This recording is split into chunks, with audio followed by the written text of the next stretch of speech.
Bluff City Media presents the No Bluffing Podcast. Stepping up to the microphone are your hosts, Christian Ingram and Evan Hayes. Now, let's get to the show.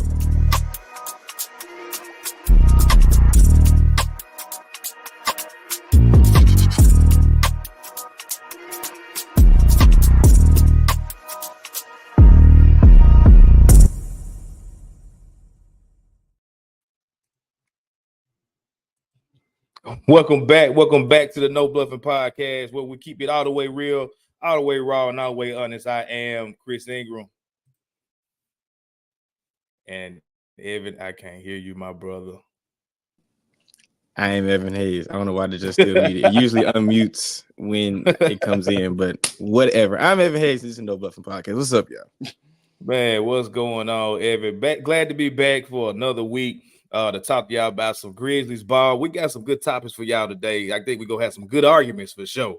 If y'all paid attention to the last couple episodes, episode period, y'all know that this one of these topics, I can't wait. We're gonna nail Mike Conley ass to the cross today. Damn. My dog. I'm just playing. What Mike do?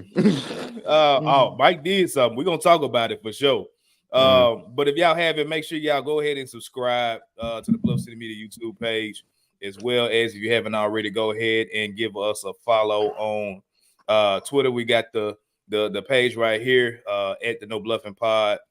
Give us a follow. We're growing that page, as well as our personal pages right here. Be glad to have you over there and talk about really anything, man. You know, we be talking about, I know at least I do. I be talking about a little bit of everything on the page, man. I had posts go viral. I ain't even try to go viral. I'm just sharing my opinion. The next thing you know, I look up, my phone battery dying, and people telling me why I'm crazy or telling me why they agree about something that ain't even got nothing to do with basketball. It's wild. But anyway, everybody, talk about your week, man. How was your week? How you feeling about life? How you feeling about everything going on, my brother? Everything going smooth, bro. Just another work week. As this episode will come out, I am currently driving to New Orleans right now for my vacation, so that'll be fun. So that'll be dope with my girl and some friends. So that'll be fun. But the week went good. Another week of work, so can't really complain, bro. Nothing too much. Just glad I got that lust out the way. Doing my college classes now, so now I can really just chill the rest of the summer and lock in for this last semester. What about you, bro? How about you? Yeah, a little bit of the same, man. Just this summer grind. Summer can always be a little bit busy. I'm about to start traveling myself here probably in the next month or so. As you can hear right now, I'm going through some kind of little bug. I don't know what it is. Woke up, felt like my throat was about to blow up, and I feel. I don't know. So if I got the little Daryl effect, that's why. Having kids, sometimes you don't know how you come up sick. You just come up sick. So, you just never know. That's how it be. I was down and dirty with my daughter early this week at this kind of like, I guess you can call it this soft play type of place. All these kids, they got all these little things to play with. We was in one last weekend, but I made it out with no sickness. But I'm thinking it may have got me this time. I ain't gonna hold you. Yeah, I feel you. That's how it be though for you. That's how it be for you. But we are actually gonna skip the No Bluffing news this week. Or if you want to say we doing it, maybe not. I don't know. Yeah, depending on how you want to look at it. We're doing something a little bit different. Evan, I texted you yesterday. You know, as y'all know, if y'all listen to this podcast before, we are music heads. And Billboard, they came out. What you got on, man? Who was that? Biggie. Oh yeah, Biggie, sir. So Billboard, they came out with their top 100 hip hop / rap albums. I always kind of get that, like, what's the difference between hip hop and rap? Like, to me, it's the same thing. But they came out with their top 100 albums, and so I was interested to hear what your top 10 was, as well as even going through the exercise myself, or what is my top 10 rap albums of all time. So that's gonna be what we start today's show with. Like I said, a little bit different from what we're normally used to, but hopefully y'all don't get a little bit too bored. I know if you are rap heads out there, you'll kind of understand where we're coming from. This. Yeah. For sure. But I know my list is gonna probably surprise a lot of people. Again, these are our top 10. I ain't gonna say it's a strictly just favorite or if it's what we think is top 10. It's gonna be probably a little bit of mix of both. You know what I'm saying? Yeah. So, Evan, I'm gonna actually let you pop it off, bro. So what we're gonna do is I want you to work your way down from 10 to 10 through 6. And then we'll do the last, we'll do both of those separately, and then we'll do the last 5 after that. So I'm gonna get you to pop it off with your first 10 through 6. Well, just to give everyone a caveat, I am on the younger side. So I've listened to, of course, rap history, but maybe I'm a little biased to the modern day. Well, I don't say modern day, the early 2000s, late 90s, kind of like the era I grew up on. So no, all the 70, 80-year-old people in the comments don't come for me because I don't know real rap. Evan got Lil Uzi and Lil Yachty in his top 10, y'all. Oh, Lord. Definitely not. Don't. But no, you say I get one. You get one honorable mention. Absolutely, I get my first. This shouldn't be in anyone's top. This is one of my personal favorite albums. Is Ghetto Gospel by Rod Wave. Just because I was going through a hard time when I discovered Rod Wave, and this album kind of helped me through that time. So that's got to throw that out there. Just I listen to that album just a lot, just back to back. If I'm just going through something that helps me out. So that's just my honorable mention first of all. But number 10 would be The Off Season by J. Cole. As everybody knows, J. Cole is my favorite rapper. And that was his last album, and I feel like it's a very underrated album. That's the first album I vividly remember staying up for and watching it drop and listening to it straight through and calling my friends like, "Hey, this song is dope." His most collaborative album, he did one with Lil Baby was on one, 21 Savage on one. So top to bottom, love that. He shout out Memphis with John Moran on My Life. Love that. That's number 10. Number 9, go back. The Low End Theory by Tribe Called Quest. Very, very good album. Went older than I did, brother. Shout out my brother, Edward Hayes. He the one that kind of put me on Tribe Called Quest, and I've been a fan from him ever since. Scenario is my favorite song on that album, and especially the remix with Busta and all them guys on it. Scenario, Low End Theory, Tribe Called Quest. Number 8, Nothing Was the Same by Drake. I know Drake's he's a controversial topic right now, but you got to admit that's a great album, top to bottom. My favorite song on that one's probably Pound Cake with him and Jay-Z. It's probably my favorite song on the album. Yeah. Number 4, I got him from 1 to 10, so I'm going in reverse chronological order, so that's why I'm messing up. The next one, American Gangster by Sean Carter, Jay-Z himself. In my opinion, Jay-Z is the greatest rapper of all time. And this is one of his best albums. And I have another one on the list. But just top to bottom, this was like his big band type era where he was just throwing a bunch of drums and pianos and horns. And that's my favorite Jay-Z in my opinion. Rich era. Yeah. Exactly. So yeah, American Gangster by Jay-Z. I think he was like really in his bag with it. My favorite song on this one is American Gangster on this album. That'll probably be my next one, Take Care, again by Aubrey Graham. Again, probably. I think. Okay, I got it. But this is old Drake though. This is 2013, 2011 Drake. This is still prime. He's still rapping a little bit Drake. He's kind of mixed between. My favorite Drake is mixed between rapping Drake and singing Drake. This is like the perfect. These two albums, in my opinion, is the perfect balance of both of those. All the TSUs and the Scorpion and all that. No, and I don't mess with all that. Like, it's Drake right there, man. Okay, get your shit off, Drake. See, this. I don't. It's cool. That's not the best Drake in my opinion. Yeah.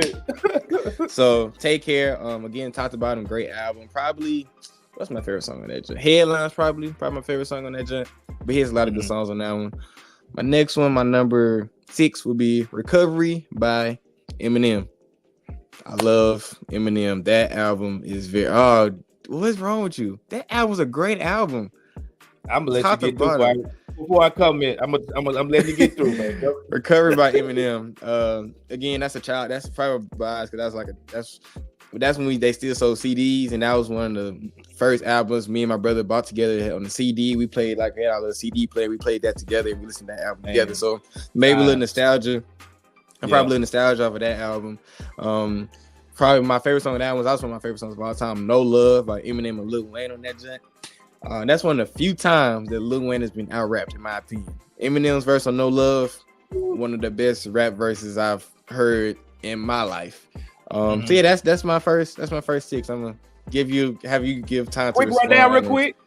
Quick rundown one more time. Okay, so number 10, The Off Season by J. Cole. Number 9, The Low End Theory by Tribe Called Quest. Number 8, Nothing Was the Same by Drake. Number 7, American Gangster by Jay-Z. Number 6, Take Care by Eminem. No, Take Care by Drake. Take Care by Drake. And number 6, Recovery by Eminem is my 5. Yeah, Recovery by Eminem is my 5. Okay. You ain't got no more Drake after that, do you? No more Drake. I feel say, God, dog, my boy. No more Drake. The only one, if I had to gripe. Now, granted, everybody's listening. This is our personal top 10. Our personal. All these lists are always subjective. You know what I'm saying? Yeah, so, very much so. This ain't nothing but like a conversation starter. Like nobody ever is wrong with these lists, except for these big companies. Like these complex lists, these Billboard lists be kind of wild. They're raw. That's kind of wild. Like the fact that even, and you know, again, people got their opinions on Drake right now, whatever, but like the fact that I don't think he had an album in the top 20, 25, maybe even 30 of that whole list, bro. I'm looking right now. I don't see him. I'm looking right now. They got Snoop Dogg, they got Airbnb and Rakim above him, Jay-Z. I don't see any. Yeah, I don't see any Drake. Nah, I'm looking. Nah, I don't see any Drake. The pushback I probably got on that, bro, I'm not as big in the Tribe Called Quest, but I can respect you being 20. And having that on your list, like that's big kudos to you. You going back in the archives and digging up, you know, like you said, when you around family, obviously, like you're gonna pick up on certain things.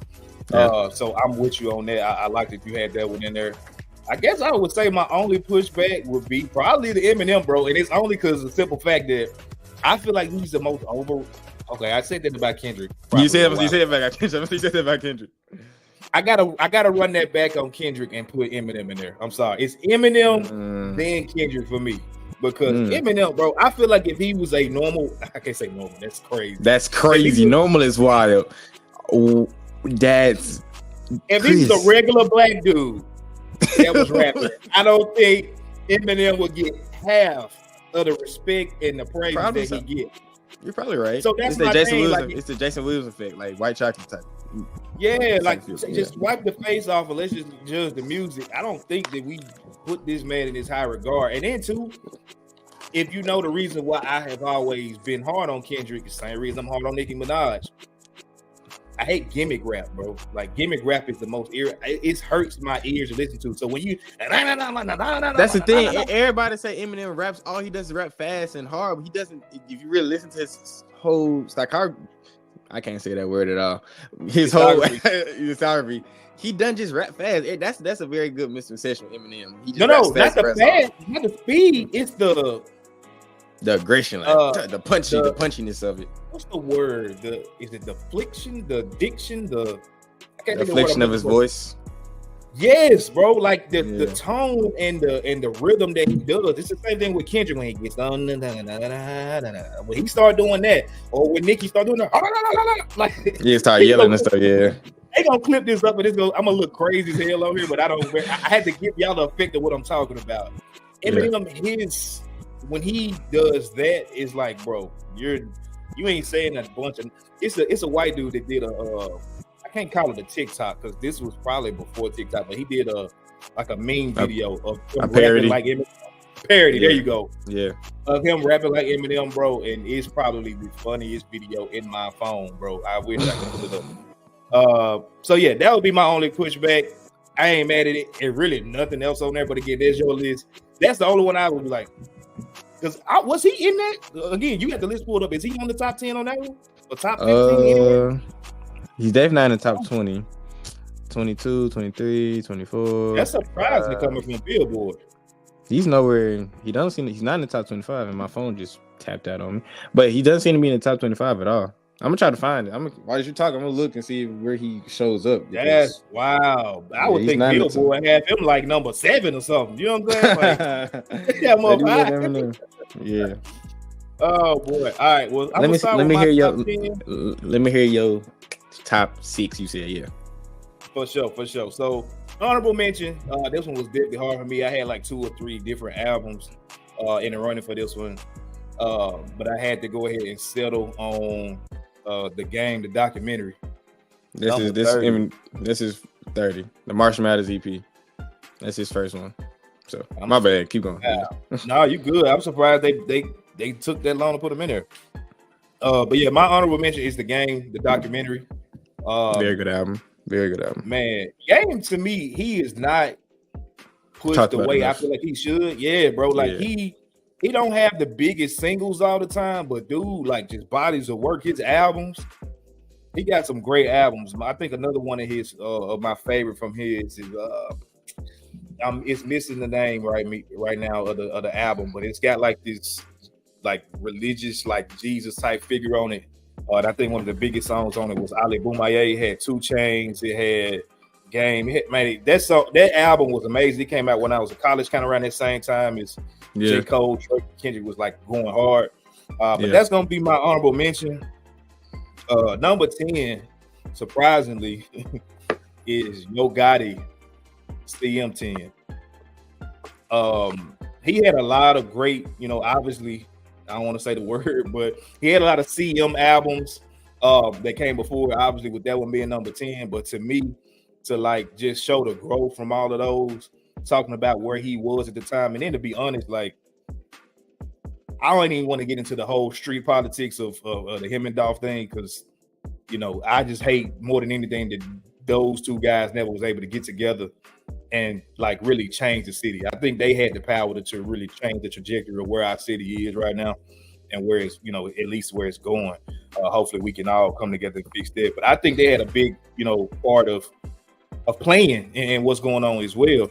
But him coming on, kind of fresh off of that situation with Dolph and kind of addressing it. And it's just, like I said, obviously just the subject matter, the beats, everything. To me, that's one of Gotti's best bodies of work. I love that album top to bottom. It ain't really too many skips on there at all. Yeah.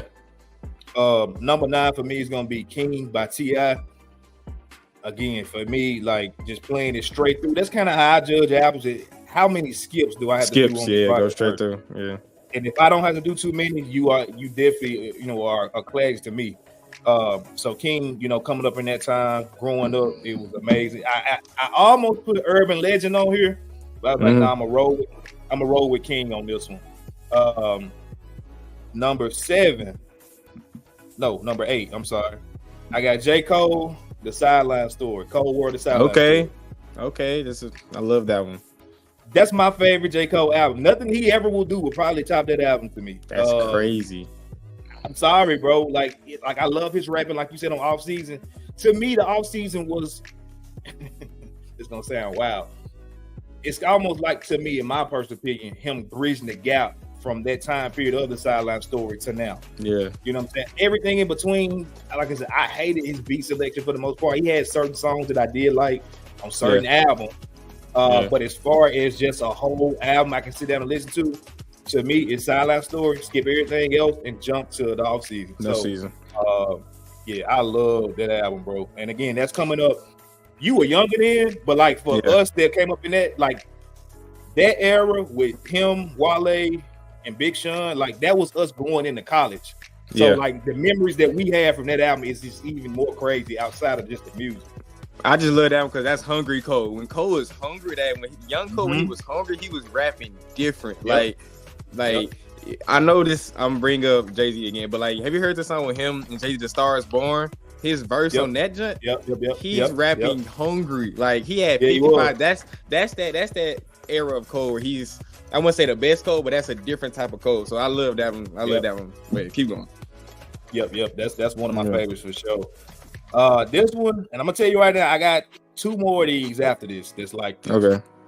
But I could not choose between these albums. But it's personal, so I had to put both. Twister, I got The Day After and Kamikaze. I couldn't pick between those 2 albums because they literally are neck for neck. Like, and I tried to start counting by, all right, which one do I have more skips on? Man, that shit was damn near equal. So I'm like, all right, cool. I can't do it. Just put them both. I gotta put both on there. Twister is one of my favorite rappers of all time. On certain songs, I can't even understand what he's saying because he's going so fast, but the music just sounds good. But yeah, those are definitely. I had to put that on there. Where am I at? 1, 2, 3, 4, 5. Okay, so number 6, I'm at I'm gonna go with you to go to rap to me personally as well. Jay-Z, and I'm going with the Black Album. That's my favorite Jay-Z album of all time. Yeah, a little spoiler nag, man. Sorry, bro. Keep going. I am a producer guy. Like I produce in my free time. I ain't trying to get rich off of it, so I ain't out here trying to sell and do all these, with my beats and stuff. That's just therapeutic. I love music. Yeah, for real, it's one of my top 3 of all time producers. So him, basically producing a lot of that album. Really a lot of Jay-Z around that time period anyway, but for that, a lot of those songs on that album, for real, had a part in. Yeah. That's just my favorite Jay-Z album, bro. I can't even tell you what my favorite song is on that album because it just slaps so hard from start to finish. So Encore is my favorite song on that album. Encore for every one of my favorite Jay-Z's. That joint is so Encore. Encore, all the time. Allure. What more can I say? Yeah. I mean, it's so many on that album. It just changed. I can't pick that album. I'm sorry, bro. That period of him, and for real, that was on a run. So I'm gonna let you respond to that, and then I'm gonna let you get to your last 5, your top 5. I like your list. The only one because I don't listen to a lot of Twister, so I can't even. That's one I don't know because I haven't listened to that album. So that's the only thing I can't. Yeah. I have to. If I had a gripe, hey, when you bored cutting the grass or something, turn those 2 on. I want to get your opinion on that on camera one day. Okay, I'm gonna do that because that's the only ones I haven't listened to. But everything, I like the game. I love the game is very underrated. I can't even mad because the Silence still a very good album. I love Gotti's album, as you said. I need to listen to more of that. I haven't listened to it straight through in a long time. But I do like that album though. But I really don't get any gripes, bro. Very and one thing I do like about guys like us, our rap ain't all the same. It's all different types of rap, as you see in our list. A lot of they listen straight trap, listen straight lyricist, or straight. So I really don't got no chorus for choice. Honestly, the only one I can't say I listen to is Twister. That's the only one. But other than that, I like your list, bro. I like your list. That's for sure. Okay. So now to my top 4 because I did 10 through 6. Top 4. Okay. Number 4. This is in order. This is because a lot of my front end I kind of I can move it around, but this top 4 is set in my top 4. How long is it? Top 4 or top 5? I thought you only did 5 last time. Because I did Off Season, Low End Theory, Nothing Was the Same, American Gangster, Take Care, and Recovery. 6. Oh, okay. So you did 6. Okay, my bad. Because you told me to do 10 through 10 through 4. Well, 10 6 with them. Okay, number 4. Watch the Throne, Jay-Z, and Kanye West. What? You're tweaking. I should stop. You telling me Watch the Throne? Bro, top 4? That's a bad album to you? Not top. I wouldn't put it in top 4. Okay, you gotta think about If you had it in your top 10, I'd be like, cool. Your top. Think about it. Your top 4. Think about it. This was the time. This came out. It was 2013. Who was the highest basketball team in the world in 2013? In 2013, who? Miami Heat. What's exactly? Who? LeBron James, Jay-Z, they were cool. All they hype videos said, because I was a Grizzlies fan, but that's when I first started understanding basketball when the Heat was the Heat. So all I see in my mind is the hype videos. Dun dun dun dun. Boss on heart up. That's all. And Jay Dirk, Otis, you got so many great songs on that jump. So yeah, Watch the Throne is my number 4. Number 3, I got to go to the Carter 3 by Lil Wayne. I love that album. I think Lil Wayne, in my opinion, is my second best rapper of all time, in my opinion. So Jay-Z and then Lil Wayne. So the Carter 3, in my opinion, a lot of people say the Carter 2 and the Carter 4. In my opinion, the Carter 3 got Miss Officer. Miss Officer is probably my best song. And then you got 6 Foot, 7 Foot. It's just a lot of great songs in that joint. It's just a lot of great songs on that one. Number 2, the Black Album by Jay-Z, in my opinion, is like you said, Jay-Z's best album. You said everything you said about the Black. I was like, dang, I really hate you said that because now I really can't say nothing about that. But nah, the Black Album by Jay-Z is definitely, in my opinion, his best. You got Dirt Off Her Shoulder. You got 99 Problems on that album. Man, great album, top to bottom. And then you're not gonna like it, but my number 1 is my favorite rapper, J. Cole, and it is 2014 Forest Hills Drive. Is my favorite album of all time. From my favorite rapper, it's his best album in my opinion. Makes it. He just top to bottom, just great. You know, I actually listen to the live. I listen to the live album of that when I'm like in the car driving. I just love that talked about. The musicality of that album is great.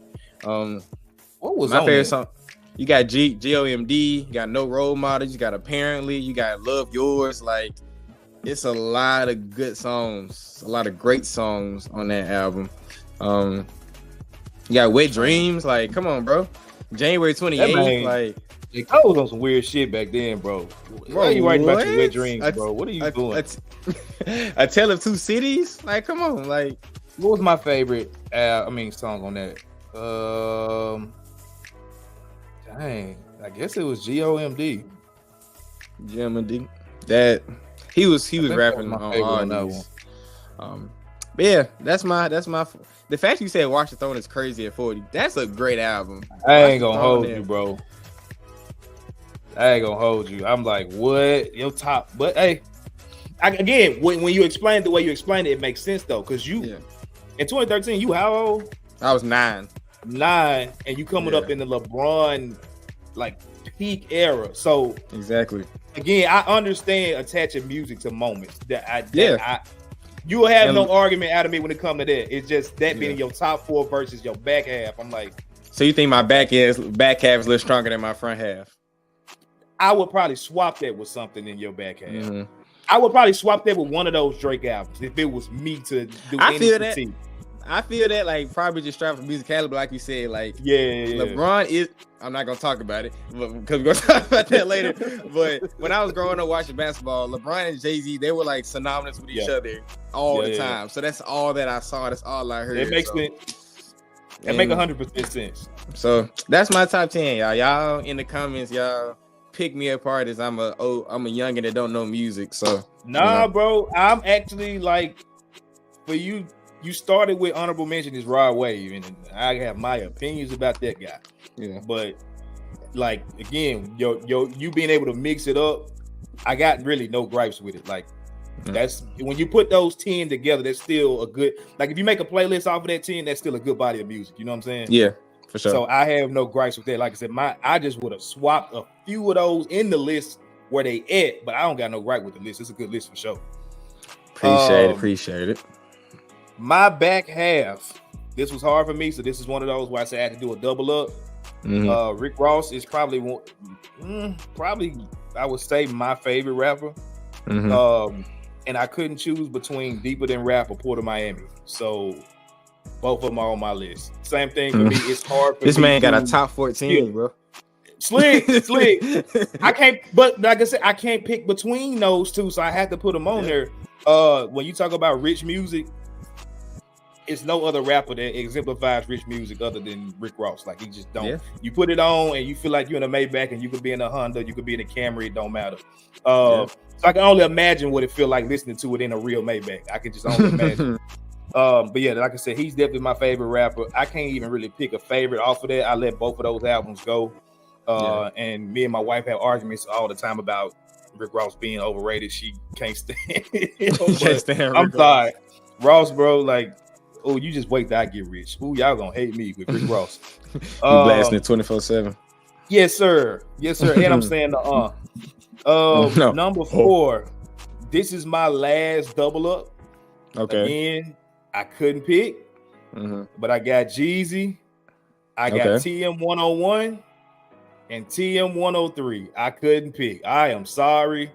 Those 101 again. I was in 6th, 7th grade, and Jeezy was literally the hottest thing out at that time.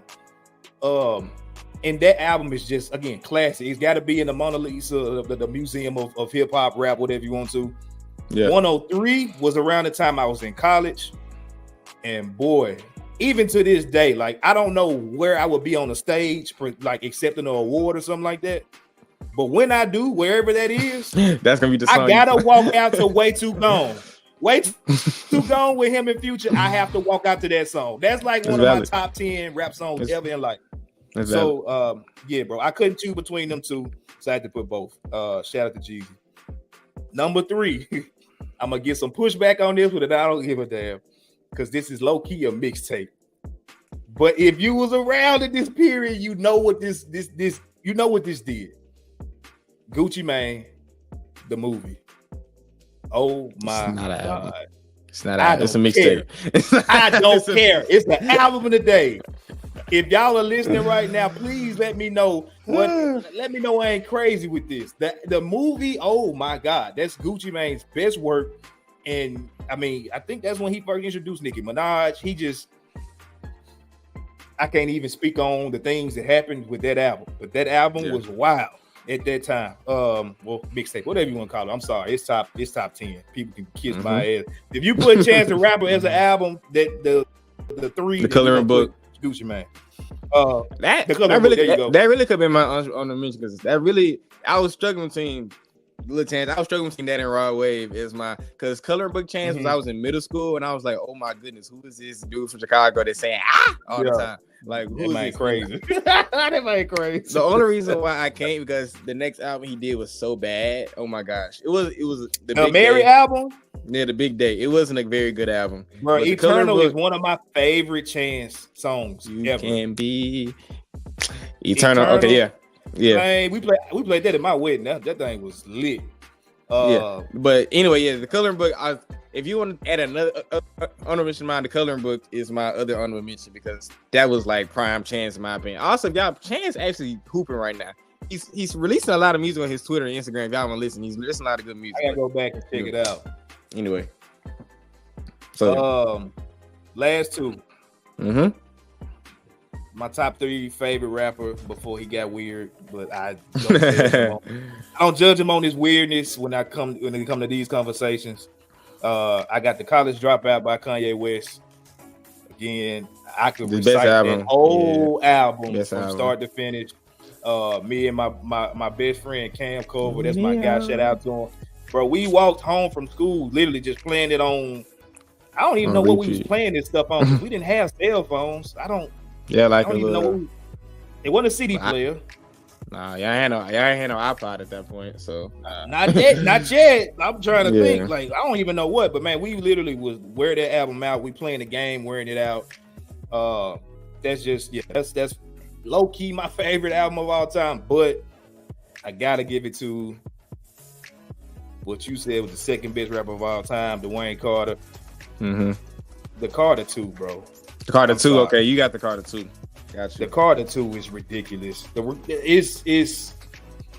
I know it's the nostalgia because that's the first album that if this is when the 360 came out and you could actually put CDs on the 360 and like download it to it so you can play music while you're playing the game. The Carter 2 was the first album I ever did that to. I remember I had Joel Santana on there. Twister was majorly on there, but the one that got me through so much, bro, is the Carter 2. That album, again, I don't damn near have to skip nothing on there. But when that Money on My Mind come on, it's over with. Cancel Christmas. I'm finna go on Call of Duty and go on a 30 kill streak. I'm finna go on 2K and put 50 on your head. It don't matter. Like that was locked in when that came out. Bro, that album is something serious, bro. Me and my wife tried to break down which was the better Carter between 2 and 3. I want to say she said 3, or maybe I was making the argument for 3. Because I can tell you, I can try to argue anything, but I can't remember. I don't dislike that. I love 2. My favorite song on 2 is Hustler's Music. As you say, Hustler Music. That's my favorite song on that one. I was struggling about putting 2 on it. It's just I don't have a lot of skips. It's just I can't listen to it just straight through. Like I can't listen to it just like he got a skit. He got like 2 skits in there. I'm like, bro, what you doing? Like, take them out. Well, back then on CDs you couldn't take them out. My bad. Yeah, but I respect. I like your list, bro. I can't even lie to you. I listen to Jeezy a little bit. I'm not too familiar with Jeezy. So if I had any gripe, it'd be that one. Gucci Mane's, even though it's not an album, I do like that. I do like his mixtape, even though it's not an album, but we're gonna let it slide. So those be the 2 that I haven't listened to the most. That you would say I probably listen to more. But other than that, like you said, you have a lot of versatility throughout your list. I'm trying to think if I would flip anything. I'll probably flip the Gucci Mane. And what was the album you said? Like I would flip the Black Album and the Gucci Mane. That's what I would do if I were you. I can see that. But other than that, other than that, I wouldn't really change your list up at all. Especially when you explained it, I wouldn't really change it. I really would have changed it, bro. That was a good list though. Good talk. Nostalgia definitely plays a part in all this stuff. Yeah, so that's why sure. I couldn't argue with nothing you said because it's like I know what makes my list become my list. So yeah, bro. I gotta send you got a list. I gotta send you both 4 of those albums. I gotta send you both of those Jeezy albums and both of those Twista albums, bro. You got you. I think you gonna rock with it. I don't think you gonna dislike though, because the musicality part, like I said, I don't like just like straight up hip hop where the beat stuck. That's why I always been my gripe with J. Cole with some of his stuff. But like with this, I know what you like to listen to. I think you gonna rock with these for sure. At least when you working out, you gonna bump the Jeezy for sure. Oh no, I need some more workout music. So nah, for sure. Send me that for sure. Dang, I forgot, man. Jeezy even had, oh my God, the recession. Oh my God. Jeezy low key. He finna put G in his top 5. Man, Jeezy got some slaps, bro. I'm honestly surprised for me, but I'm honestly surprised that I have the oldest album on here. I'm surprised that I have the oldest, like chronologically album. I don't know. I'm honestly surprised. I thought he was gonna have something from the 90s. I thought, but hey, guess I was wrong. Not in my top 10. Now we go top 20. It's all in there. All in there. But I couldn't. Like I was debating the Pac and the Biggie, and I was debating the Chronic. Yeah, I was debating all of that, and I was like, for my top, it was a Snoop album that I wanted to put in there that wasn't Doggy Style. Oh, I'm gonna say like, okay. Yeah, I was really too young to be listening to that, but I remember hearing my dad listen to that a little bit when I was growing up. I wanted to put Mr. Don't Play in there by Project Pat, but I was like, I can't. But I had to have at least one Memphis album in there. And to me, like I said, that's my favorite Gotti album is CM10. So yeah, man, that was fun. Well, just because I like to have a Memphis card. My favorite Memphis album is 3 6 Mafia's Most Known Unknown. I could have put that in there too. I love that album. They have Stay Fly on it. I'm sorry. You hit Stay Fly, in my opinion, is the Memphis anthem. In my opinion. Oh yeah. That's what my father and my mother, my brother brought me up on. So if I had to add a Memphis album on there, it would be 3 6 Mafia, Most Known Unknown. Bro, I literally fought against 3 6 Mafia and Project Pat. Damn near till I was like probably like 9, maybe even 10. Like I fought against it. I was like, no, this is whack. This is like I was not accepting Memphis music at all. Like I was so big on New York music. I was so big on Jay-Z and or even West Coast Snoop. I was so big on all these other like technically bigger names. It wasn't until I got into like, man, maybe honestly late middle to early high school that I really started appreciating you know, the 3 6s and the Gottis and everybody that was, you know, all around. I can't say that about Gotti because Gotti had too many slaps for me not to respect at that time. It's just going to Skate Odyssey. Good God. Oh my God. But anyway, y'all let us know in the comments, man. What are y'all favorite rap or hip hop, whichever you want to call it, albums of all time? Definitely want to hear what y'all you know, will put up there. Because again, it may be something that we don't know, we don't listen to, not really familiar with, and I go back and listen to anything. So for real though, yeah, drop that in for sure. But we don't went way longer than I wanted to. But I don't care, bro. It's our show. We can do what we want to do. You know what I'm saying? If you didn't want to listen to the rap talk, skip it to about the 42 mark. We got some Grizzly talk coming for your ass in about 2 minutes, man. We're gonna take this quick commercial and we'll be right back to the No Bluffin Podcast. We'll be right back.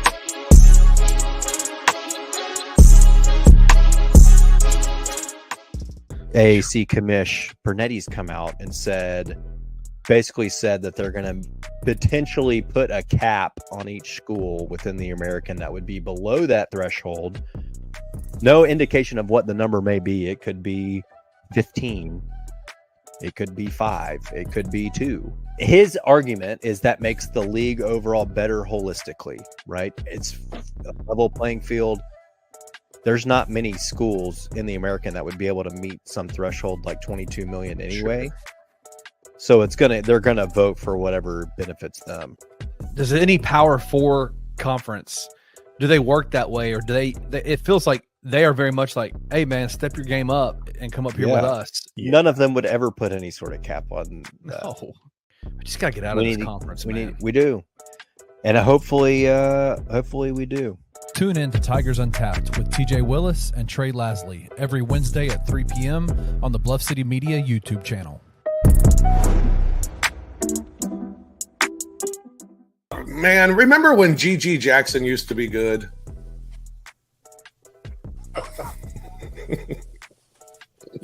One game in, and we already say used to be. Are we stopping him now too? You know, at his age, you know, I don't know. I don't know if he's ever going to get it. So yeah, he struggled. He had a rough game one. I think more than anything, this summer league is going to be a mental challenge for Gigi more than the physical challenge. Mentally be able to say, okay, I had a good year last year. I'm still learning. Don't think that you are any bigger than just a guy going into your second year. You're still just a guy going into your second year.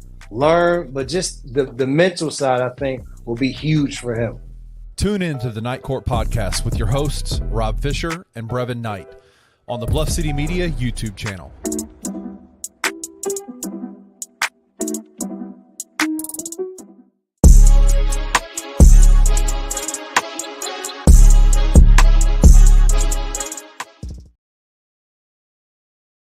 Welcome back to the No Bluffin Podcast, where we keep it all the way real, all the way raw, and all the way honest about everything Grizzlies. I am Chris Ingram. This is Evan Hayes. And, man, we're going to jump right into this Grizzly talk about the Summer League, man. It is a perfect day to come off of this commercial with Brevin and Rob Fisher. Make sure y'all, if y'all haven't, tap into their podcast. They blessed Bluff City Media with coming over here and dropping their video content, man. So we definitely want to support what they're doing. For sure. They do some great work over there. But coming off of them talking about G.G. Jackson, that was funny. Just unimpressions with his first game for sure. Evan, just talk about, man, what you've seen so far from the Summer League. We know Zach Edey's only really played one game as we are recording. We haven't received word if he's going to play on this latest game or not, which I don't know if he is. I'm kind of pessimistic about it myself. But overall, man, just what are your thoughts of what you've seen from Summer League so far? I've liked what I've seen for the most part. I'm not a guy with Summer League that I care if we win games or not. Like, I don't care about winning or something. Like, if we win a Summer League championship, cool. But, like, I just want to see the players developing, see maybe some inklings about what's going to happen during the year. And I've seen that. I don't need to. I would like to see Edey again. I hope that his ankle injury is all it is some soreness, and they're just being precautious. I hope that's all. I hope that's all it is. But I really don't need to see him again. If he can do what he did in that first game, just on a more impactful level, but less volume when it comes to like touches, he's gonna be just fine. Just speak on him for a bit. I feel like he put all the like naysayers to rest. Of course, it's Summer League. You can only put Summer League for so much. So, of course, for saying that with caveat the Summer League, but people saying he was slow, he's not slow. People saying he's gonna be a defensive liability, he wasn't a defensive liability. Like he was exactly the guy who's seen him produce. So if he doesn't play again, I won't be too mad. Yeah, I'd like to see about Edey. I'm saying now because I was on this podcast. I said, well, I really want to sign Luke Kennard. And I still want to sign Luke Kennard. But Cam Spencer is making his case to be he peeling that junk. He's shooting the cup out that. Hey, again, it's only Summer League. But if Cam Spencer's our insurance policy, we can't re-sign Luke Kennard, I'm gonna be a little upset. I'm not gonna be that upset because if he can translate this to the Grizzlies offense and not be a defensive liability, which he hasn't been, right? People like on it because people talking about his size maybe a little smaller. He defends very well. He's a dog too. So 6'4", right? Yeah, like so. I don't even see people saying because they were saying like maybe like he's I don't know. A lot of people say a lot of stuff. Ain't crazy. That's all. Look, if you crazy, I don't care what size you is. Exactly. So he, in my opinion, he's been my MVP of the Summer League. In my opinion, he's defensively, he's been great. He's made good decisions with the ball. He's shooting the pill off the ball. So he's been my bright spot because I didn't think he was gonna be bad, but I didn't think he was gonna be show the signs of what he could do on the next level this early. I thought maybe it would take him a few games and all that, get his feet wet because he was a late second round draft pick. No, he has been great. People be talking about Gigi. Like, why everybody on Gigi case, bro? Like, Man, you know why they on this case. Like, dude, like, I know people been waiting for Gigi to fail, bro. That's what it is. I was just gonna say that, you know, we are two of the flag bearers of start the Gigi at the 3 train, and people are like, he's too young, he's 20, and they waiting on Gigi's gonna be just fine. He's gonna be just fine. As expected, he was gonna be aggressive this summer league, and he's just going through a little slump, but I don't think that's gonna translate to the year where he can't throw a rock in the ocean. So I'm not worried about Gigi at all. Jalen Wells, he had that 27, I think he had 27 or 25 point game when he hit the game with so that game he played really well that game. Then he had I think he had 6 points in the last summer league game. So I'm not worried about him. It's just I kind of just want to see a little more consistency, you know. I still think he's gonna be fine too. Again, I'm a defensive guy, and all these guys can defend, so if they can do that, I feel like you can play him. You know, as long as you defend. Which Jalen Wills should be a capable defender. Who else? I like Trey Jemison. He's been Trey Jemison, so I just love to just see him be Trey Jemison. Again, I don't expect him to play a minute in the Grizzly uniform as we need him, but just have him in Southampton. I hope we don't need him. Shit. I don't think he's gonna play a minute this year. But again, just having him and just is a sentimental favorite of mine. Just like what I've been saying. I like what I'm saying with the whole team. And also, last thing, I'm becoming a believer like you, or like you're persuading me. Scottie Pippen Jr. is making his case of being a backup point guard on this team. You know how I wasn't sold on him being the backup one behind Ja. And I'm not fully there yet, but he's being what he should be, a veteran guard, leading the team, making the right decisions, controlling the pace of the game. He's doing a great job in that. Like he's playing like he's older than all these guys, and he should. So I like what I'm saying with Scottie. He's undoubtedly been probably our most consistent player in some league, as he should be. So I'm like 80% there on Scottie Pippen, and I'm saying Scottie Pippen like you. Him being our backup one. I'm about 80% there. I'm not there yet. I still kind of want to sign someone else. Like, I know we're not going to sign Tyus Jones, but basically, if we can get Tyus Jones back, we're not going to get him because money-wise, he's not going to come back. But, you know, I like what I've been saying with Scottie. I just have. So that's been my top of the head initial reactions that I've seen. What about you? How you feeling about Summer League so far? I'm going to start with Scottie because the last thing you talked about. I've kind of flipped the way I look at Scottie in a way since the season. You know, you talk about what's in your face. Like, we didn't really have no choice but to talk about Scottie at the end of the season because he was the guy. Like, he was our point guard. But the more and more that I think about it, bro, like, we don't really need him. Like, if we have them, great, but we don't really need them. Like, obviously, in the perfect world, and it's just gonna happen. If I had to bet or put odds on it, I would say it's probably right now 75, not happening 25 is a possibility. But to me, the backup point guard is Marcus Smart, or should be on a championship team. I agree, but that's not gonna happen. He's played it before. I'm not too sold that that's a guarantee, bro. Like I hear everybody that says like if he's on the team, he's gonna be starting and things like that. I'm not sold if the Grizzlies go out and make another move while keeping him, which I hope that's my thing. Like I don't really care for the talk that people say, well, he gotta go to make a move. Like, no. Let's move some other folks to bring in one more piece. Because if you bring in I'm gonna just say a Dorian Finney-Smith, like that's not my favorite. Obviously, I would love to have Cam Johnson instead. I would love to have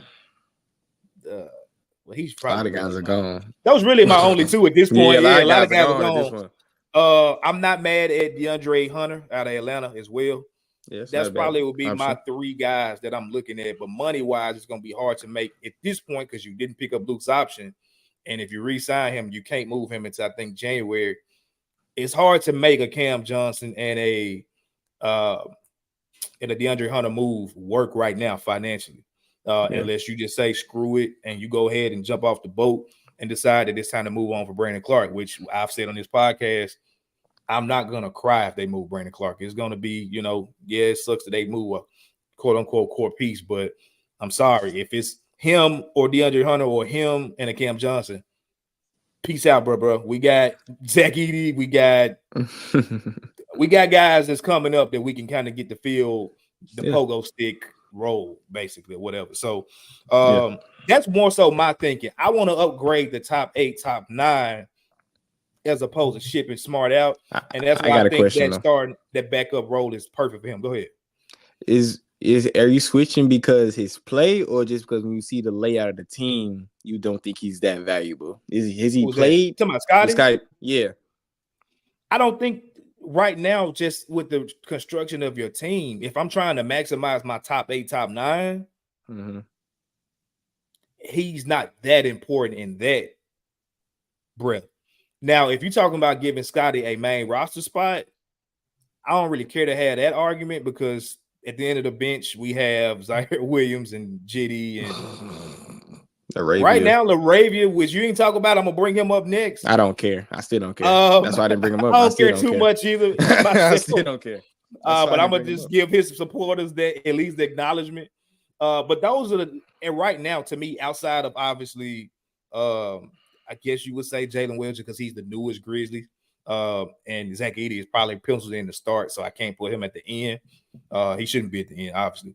But that's like the back half of your roster. If you want to argue that once we move out one of those last 3 guys and you promote Scotty to a end of bench roster spot, I got no problem with that.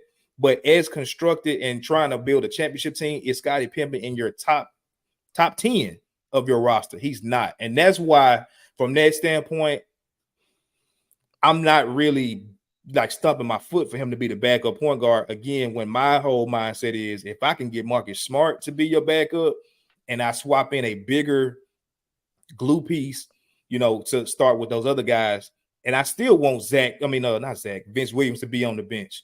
I don't care that he even had it. Like the Marcus Smart versus Vince has never been the conversation for me personally. It's always been Marcus Smart and Gigi. Smart versus Gigi, yeah. Yeah. So if you can bring in a 6'8", 6'9", 6'10" wing, put Smart on the bench, you let Gigi kind of get into his role of whatever he's prepared for when he's ready. Your bench is still Smart, Vince, Gigi. If BC's gone, you still got Santi. I'm cool with Santi if BC's gone. I don't want both of those guys. And you know why I give it up about Santi. And you feel that backup center role with whoever. Honestly, if Jimmins is ready at that point, throw Jimmins in there, because at that point, your top 9 is solidified. I don't care about the 10th piece.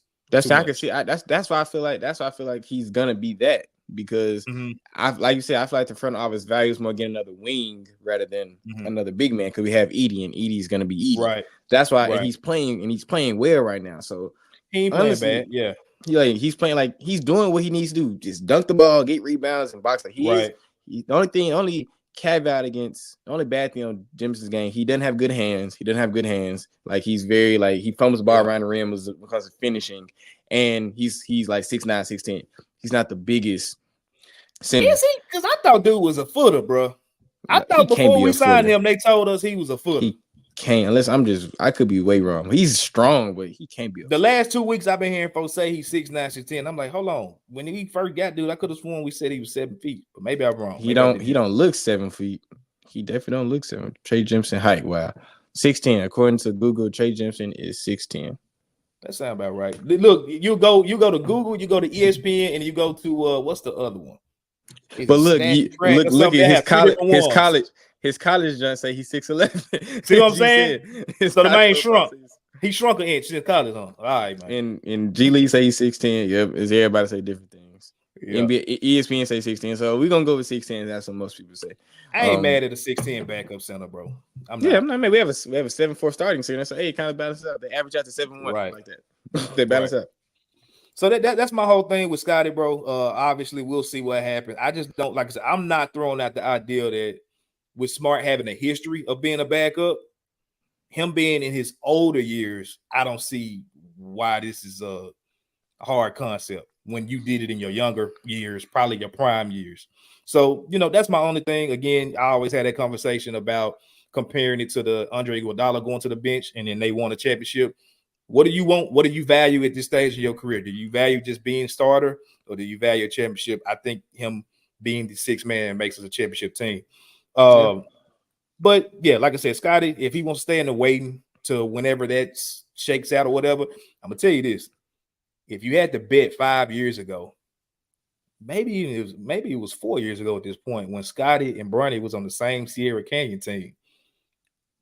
Would you say that Scotty would have been the better player at this point? I would have back then. Back then. The only reason I say maybe because Scotty was older and Scotty played more, but potential-wise, you thought Bronny was gonna be a little better than he was. So yeah, that's not a bad take at all. I got a Bronny joke that I will not say that I talked to my dad about yesterday after some unfortunate events, but I will not say it live. Wait, so. I just thought about something. Scottie Pippen may be the best player on that Sierra Canyon team because it was Marvin Bagley, they had Zaire Williams, they had Bronny James, they had Zaire Wade, they had Cassie Stanley. Scottie Pippen may be the best player on that Sierra. To come out of Sierra Canyon in a minute. Because they had a loaded squad. Like they had a lot of NBA players on that squad, and Scottie Pippen may be NBA player, maybe the best. Dang, that's crazy. Because Marvin Bagley not playing no more. Cassie Stanley. Marvin went out there? I didn't know he was Sierra Canyon. Yeah, Marvin Bagley. He was like the first guy to come out of Sierra Canyon. Really? I don't know why I thought he was East Coast. I mean, these young cats, man, these folks be everywhere. I don't be knowing. They be transferring schools in high school like they transferring colleges. Right. The high school portal. But yeah, that's that on Scotty. I mean, can't knock him. He's having a great summer league, like you said. He got some things he can work on, but you ain't asking him to do what he's doing when he gets to the big team. I will say though, let me touch on Zach Edey because he had, I would say, one of his best games so far when he had Edey out there. And if you can just mimic in your mind what Ja can do with something like that, if Scotty can have a game getting to the rim that easy, penetrating, passing out. Just imagine to me, I don't care what y'all say. He the best point guard in the NBA.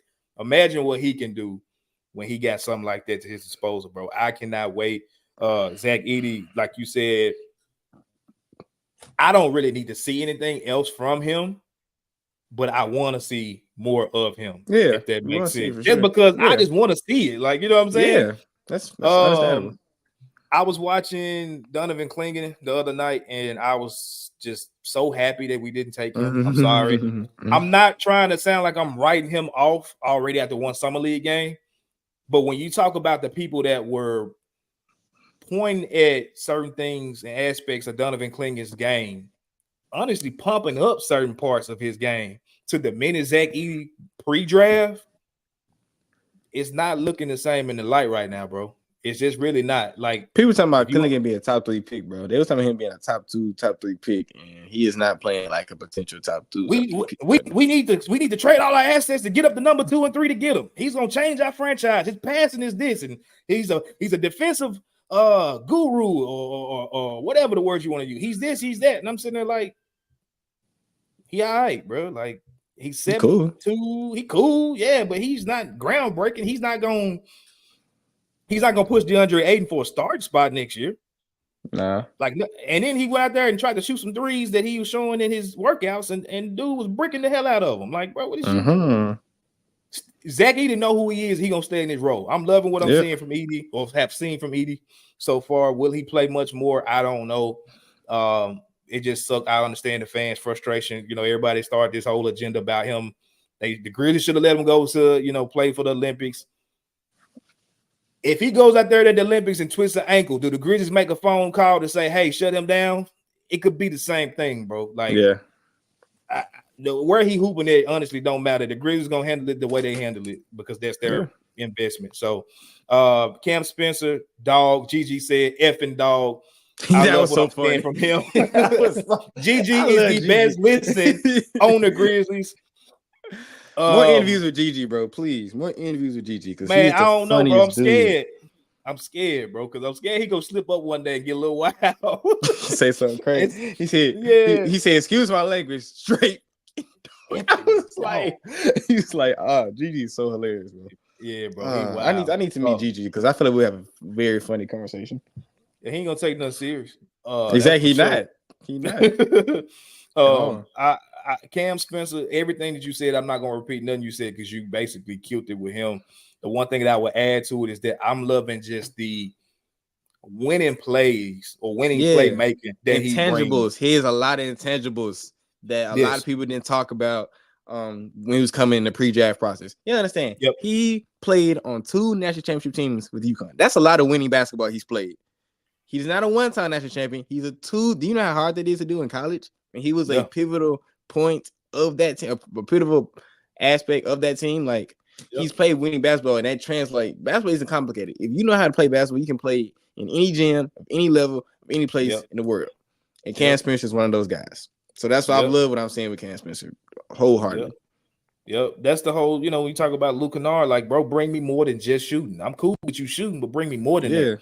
Exactly. Cam is bringing more than that. And I was talking to my dad about, I was like, even the fact I've seen him with these ghost screens that he's doing. Like, he'll be running around trying to get open for himself, but he'll see that, okay, another one of my teammates is coming this way. What can I do to free him up? He'll do a ghost screen as he's running to free up somebody else.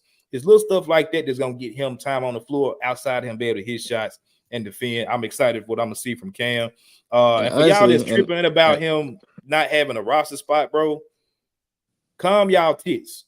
Like, calm y'all tits, bro. You can't, think logically. If you sign Cam Spencer, it's got nothing to do with him going with 54. He failed for whatever reason, but I'm usually on the politics conspiracy. We have one roster spot left, bro. If you sign Cam to a roster spot, that automatically kills Luke Kennard or anybody else being signed. And then, 2, if you try to do some type of trade to upgrade your roster, let's say it's not the preferred 2 for 1. Let's say we have to trade 2 to get 2 back. You kill yourself because now you maxed out of the roster. And I love Cam, but I'm not going to kill my roster flexibility to put him on a roster spot right now when I can do that, honestly, at any time and point of the season. If I have to just cut Zaire randomly to bring him up for whatever reason, if that's something that you want to do, you got that option. But y'all, come on, bro. We got to stop this. We mad about every goddamn thing every time something happens. Just think some of this stuff through for y'all just go off the ledge on. And realistically, we was talking about realistically, Cam Spencer and Jalen Wells going to spend at least a third of the season in South Haven. They're going to at least go back and forth in some way capacity. I don't think Cam gonna spend much, bro. You don't think that's because he's a finished product. The only reason I say that because the stuff you just said with the roster spots and all that. Oh, just so they can That's why keeping them warm. I see that. Yeah, just saying keeping them warm so he can still get. So he's not just sitting at the crib or just sitting at the practice squad just chilling.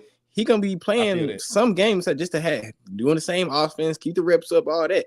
So having him in South Haven is gonna keep him warm. So when and when he needs to get brought up, he can go and fit in like nothing. It'd be a seamless fit. Right.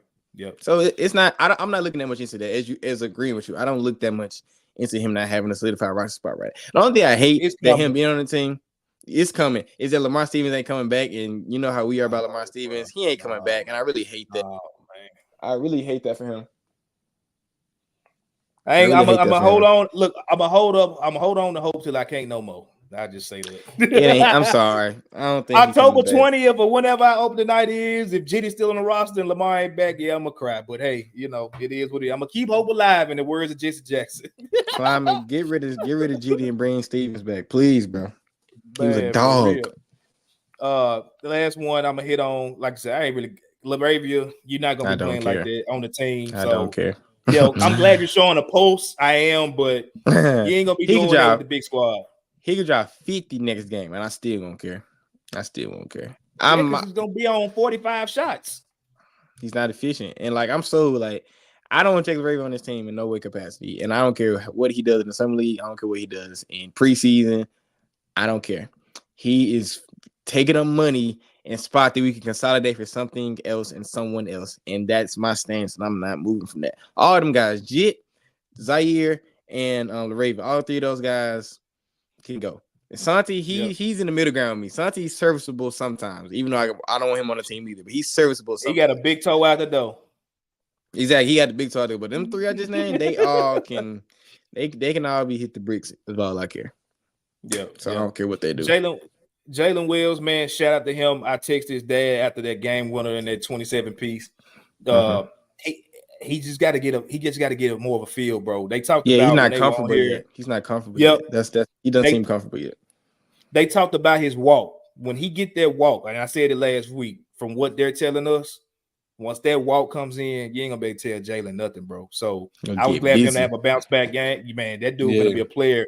And him being a shooter is what he's projected as, that dude defense is off the chain. His point of attack and just being straight up a dog on defense wasn't talked about enough. I don't know how on some of these draft mocks they were talking about that was a negative of his, because it's like y'all clearly ain't watching dude at all. He's not, and like he has good defensive instincts. Like he made, as you talk about with Cam Spencer, and I saw this with Jalen Wills a lot. He makes a lot of plays just like when he's cutting the baseline off or helping, like all that type of stuff that people don't show up in the box. He does that very well. He has very good. Same thing with Cam.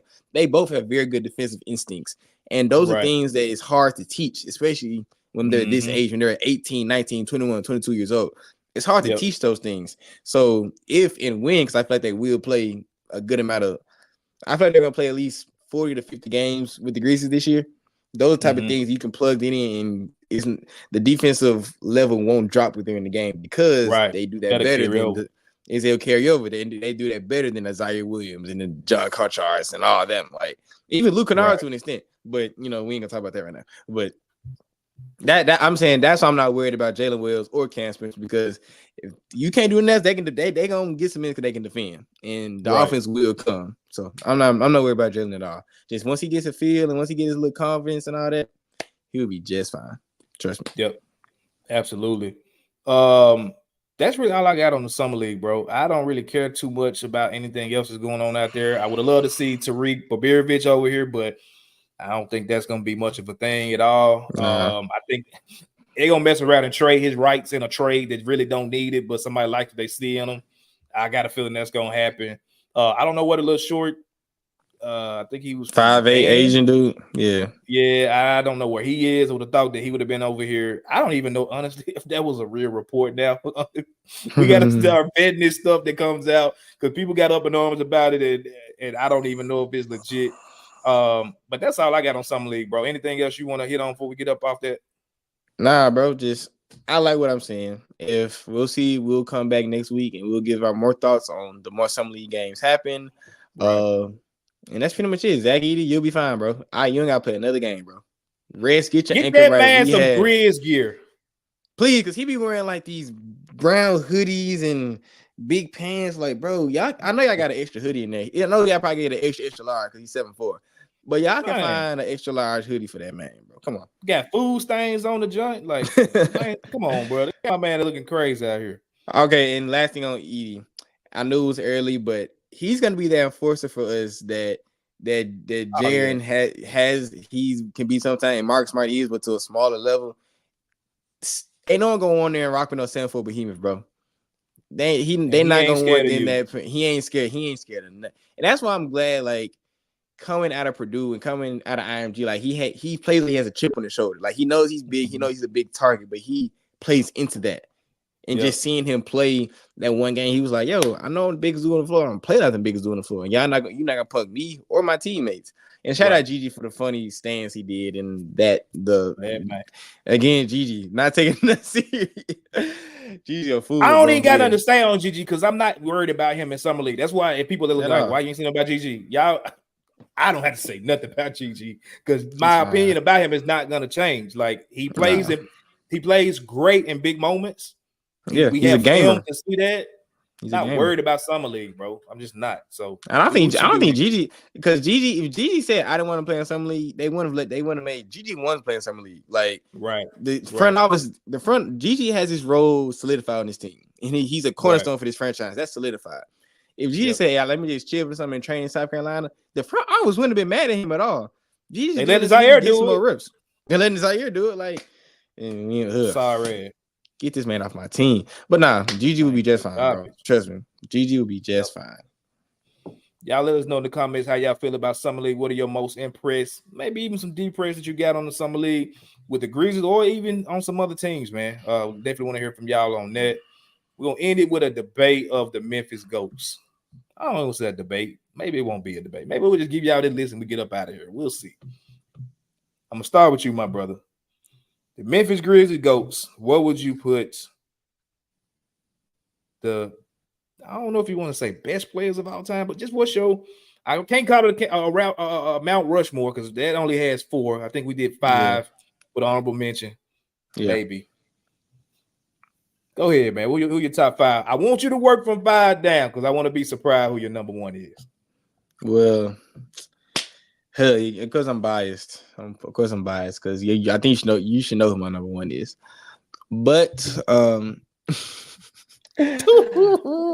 I don't even feel like my 5 is Tony Allen. 5 is Tony Allen. 4, Ja Morant.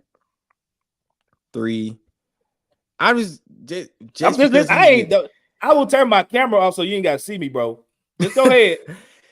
Like I said, John's the best player in franchise history, like talent-wise. I'm just going off of longevity, what they did for the franchise and playoff success and all that. 4 is Ja. 4 is Ja. Dude, I need to look this way, so I'm not looking at it. 3 is Marcus Gasol. 4 is Zach Randolph. 2 Zach Randolph, and 1 is Michael Conley Jr. out of Ohio State University. Good God. Am I cool to come back on camera now? Sure, Chris. Whatever, bro. All right. So your criteria, that's just let it out one more time for me. What's your criteria of your list? It's not best like talent-wise player, because that's hands down Ja Morant is hands down the best player. And I'm just talking about time you've been here, impact on franchise, change like the time playoff success, like your longevity of your career. Ja Morant's story is still being written. He's undoubtedly, like, I'm talking about like all where you at on the all-time list. I'm talking about all that type of stuff. Like your career as a Memphis Grizzly, what you've done, how long you've been here, all of that is why my criteria is what it is. It's not nothing with talent-wise. Ja Morant and Desmond Bane and all these guys are clearly better than the Core 4. But that's why my criteria is what it is. I'm gonna get myself on mute so you. I got you, bro. All right, look, hey, man. You talked about on your rap list that you young and you want to go too old, because whatever. My honorable mention, because you didn't give one. If you want to give one on the back end, definitely do so. My honorable mention is Mike Conley. He's not in my top 5 of Memphis GOATs. Sorry, bro. He ain't. Won't be. Number 1, let's talk about the real reason, the real person that killed Grit and Grind. It was Mike Conley calling and almost forcing the front office to go get Chandler Parsons. So we can be mad at Chandler Parsons for whatever reason, which we know we got a valid reason of hating that dude. Took money when you knew you wasn't healthy, and then you just shit on us for years and years, every chance you get because of doing so with your FAN ass. If you know Kendrick Lamar's song, he's I guess he ain't an N, he's we can say FAWB. Anyway, a freak ass white boy. But anyway, Mike Conley was the one that was trying to facilitate that. Like, I think we really honestly forget that happened because we love Mike for whatever. But that's a blemish to me on Mike Conley's Grizzly jacket. I'm sorry, and I'm never gonna let that go, bro. I just won't. If that's such a friend of yours, you should have knew some type of way the dude wasn't right. And you forced him to pay him all this money. He came in and then basically killed what we had going. Our greatest era up to date of basketball. So, hey, I'll say this. He had his best season as a Grizzly was his second to last season. Yeah. You were never an all-star till you left here, and you weren't even in your prime when you got your all-star. You actually took Ja Morant's first all-star. That should have been Ja Morant's first all-star. He should have got an alternate instead of Mike Conley, but they gave it to him. Whatever. And then, I'll just leave it at that. I'm sorry. Mike's honorable mention, thank you for your service, what you did. You deserve to have your jersey hung, but you ain't in my top 5, brother. Because of crazy, but for sure. Sorry. Number 5, yes, I know it's early. Desmond Bane will be a top 5 player of all time Grizzlies when it's done. I'm sorry. We've never had a scorer close to him outside of a Ja Morant. We've never had a 3-point shooting threat all around, 3-level game. This dude is going to be, he's already close. He's better than Tony Allen. I mean, he's further. Tony Allen got a defensive first team. His first team. His first team, so, 2 second teams, 2 second teams, I believe. If Desmond Bane come out the next year or two and get an all-star award, to me, he's already solidified. And like I said, his statistics, to me, in his 5th season, going into his 5th season, I'm cool with giving Desmond Bates at number 5 over Mike Conley, breaking my franchise ass. Number 4 is my GOAT, till further notice, of small forwards, Rudy Gay. Don't care what none of y'all say. No. I'm finna tell you why you wrong. No. I'm finna tell you why you wrong. I get you, Mike. Because you gave no. Let me talk. Because you gave the criteria. You said time of service, time on the team, and accolades and all that, right? Mm-hmm. Rudy Gay started the same amount of seasons that Zach Randolph did, 7. So if we're gonna put Zebo up here in this whatever round, which he rightly deserves, you can't say we can't act like Rudy was here 2 years, bro, and then like he never like did nothing. Like Rudy literally had game winners. He went head up with the best small forward, the best small forward era of the NBA. He went head up with these dudes, led that team, and because Lionel Hollins couldn't find a way to make him and Zach Randolph work, we just like throw him to the wolves, bro. And like it was his fault that he left. That was the front office and the coaching staff. That wasn't Rudy's fault that he got traded. Like y'all ain't finna do my guy like that, bro. I'm sorry. Like, nah, bro. Man, average 18 points, 6 rebounds, and 2 assists in a league that is like you compare that to now, he probably averaging 22 points, probably averaging 8 rebounds and 3 assists. Like, that's a player, bro. And we've been chasing the ghost of Rudy Gay pass ever since. So y'all ain't finna y'all gonna get up out Rudy with this recency bias stuff when the man started the same amount of seasons as Zebo. But you said time serves. So that's why I wanted to make sure you said that before I argue with you. Number 3, I give you Marc Gasol. I ain't got no argument. Marc Gasol he's up there. I ain't got really much to say on it. Marc Gasol is Marc Gasol. But I kind of got to give it a tie with him and Powell.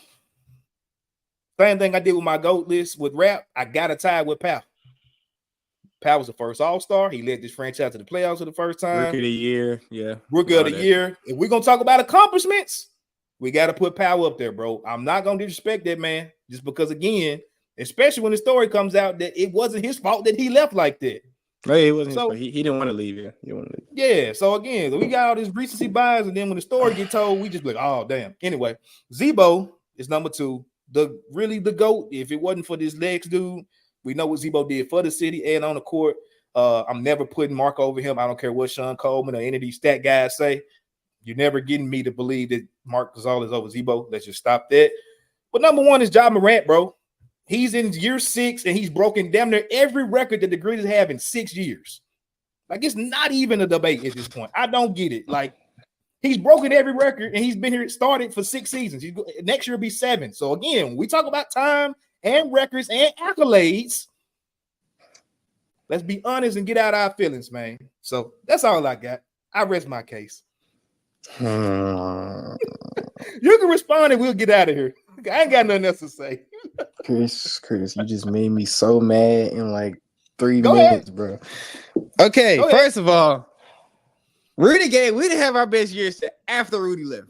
So that's we talking about players. First. I don't want to hear that. That's Holland's fault. Don't do that. We got Tayshaun Prince, and Tayshaun Prince had a better impact of winning than Rudy Gay did. That's first things first. Oh my God. We had our best years after Rudy left. And I told you Rudy Gay was my favorite player this is not a bias. Rudy Gay was my favorite player before he left. I actually cried when Rudy Gay got traded. Real talk. You can ask my family. I did see his cry. That's number 1. Paul Gasol, I get that, but again, our best years was after he left. I equate success to that also. Paul Gasol, very Grizzly great. Oh, so it was Powell's fault that they couldn't put a team together. It's not Paul. They had freaking Casey Jacobson and all these slow ass dudes and Bobby Jackson and Bobby Jackson. Okay, all right, bro.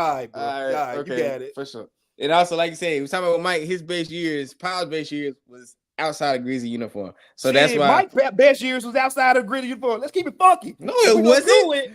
No, it wasn't. All-star outside of Grizzlies. You just said the playoffs. He went further in the playoffs outside of being a Grizzly. Come on, let's keep it G now. If we're gonna do Let's keep it G. The only time Mike averaged 20 points a game was when he was a Memphis Grizzly, correct? And you second to last season.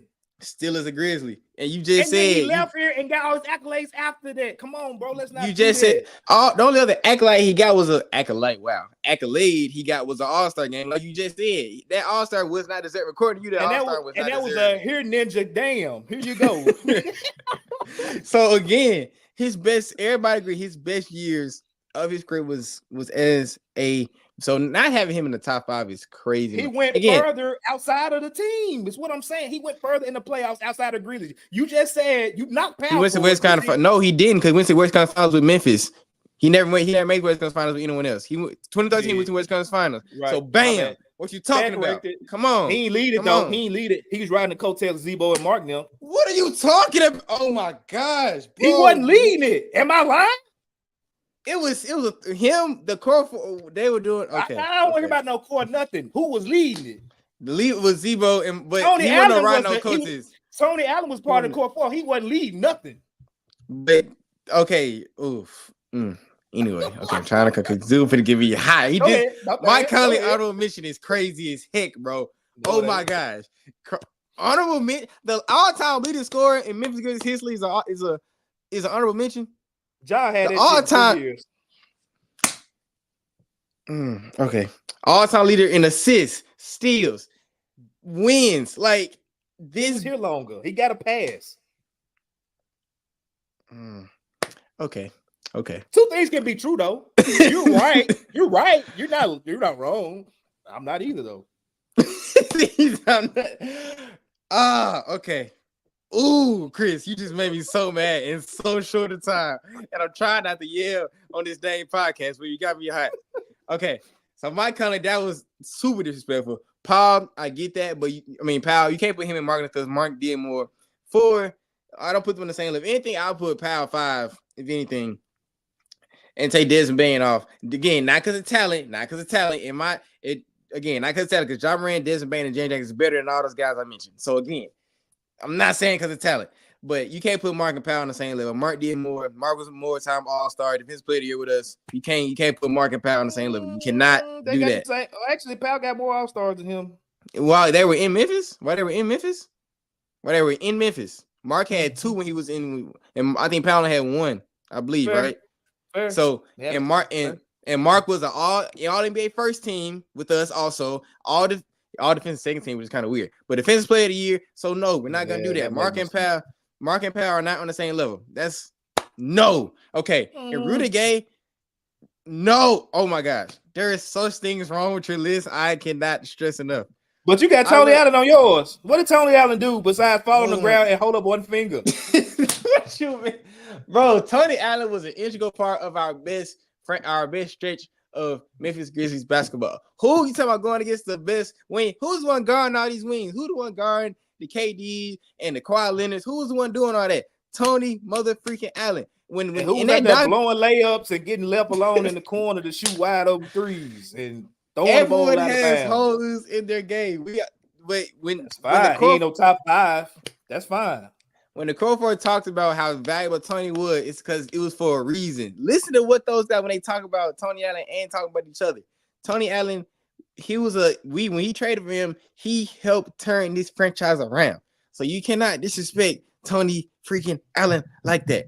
You can't disrespect Mike. The only thing right about your list is that's the only thing right about your list. Because Zebo I'm probably a little biased when I say Mike Conley's number 1. And I admit that because Mike Conley's I'm about to say you can't say mine is crazy for having him out of the top 5 and you have him number 1. Like, come on, bro. But not having him in the top 5 at all is crazy. I admit I'm probably a little biased because Mike Conley's my favorite Grizz of all time. I'm probably a little biased. Zebo probably should be number 1. So I'll give that. John Moran is in your face, my guy. I almost said something I should say. No, you said it. It's already out there. No, you already said it. Nah. John Moran is a thing. Like, he's there. You can touch him and see him. What are you talking about? I love John. John is my favorite player currently. But like I said, rose-tinted glasses. I can admit that. From my childhood, who was my point guard in my childhood? Michael Conley Jr. One-on-one. John Moran. I'm not saying who's better, Chris. Who has the most points in the game who has the most points in the game in Grizzly history? John Moran.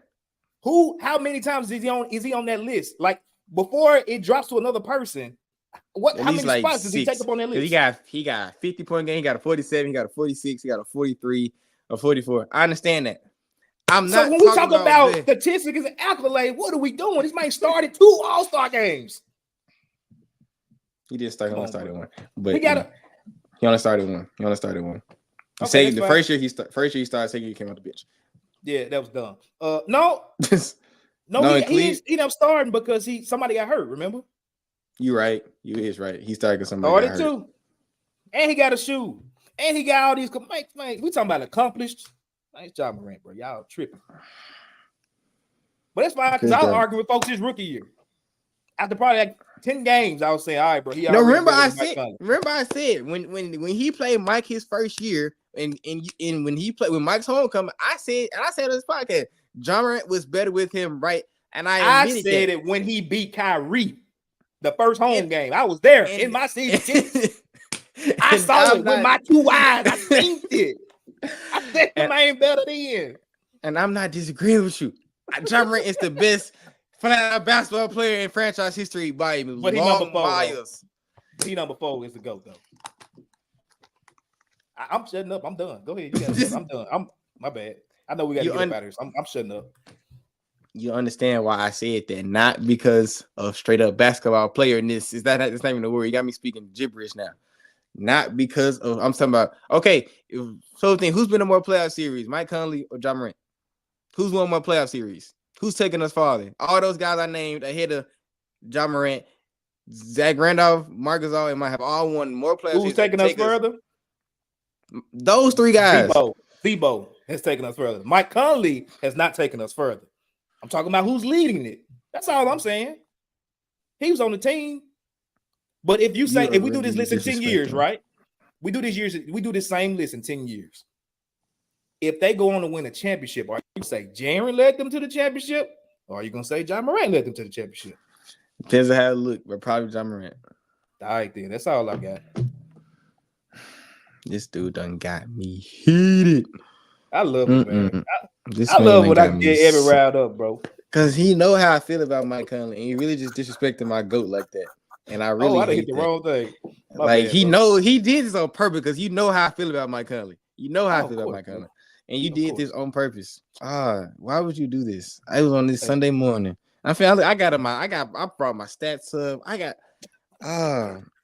Oh my gosh. He had defensive play. He was second team all defense for us. He averaged 17.2 that second. Who was that?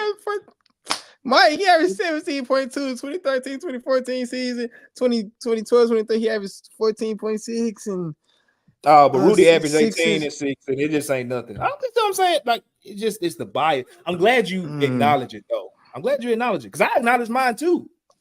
That Rudy is, like I said, outside of Josh, Rudy is my favorite Grizzly of all time. But the stats say, the stats say also winning, Chris. Wasn't his fault, bro. John Morant that's not his fault, bro. Winning, like Rudy was Dylan Brooks or something.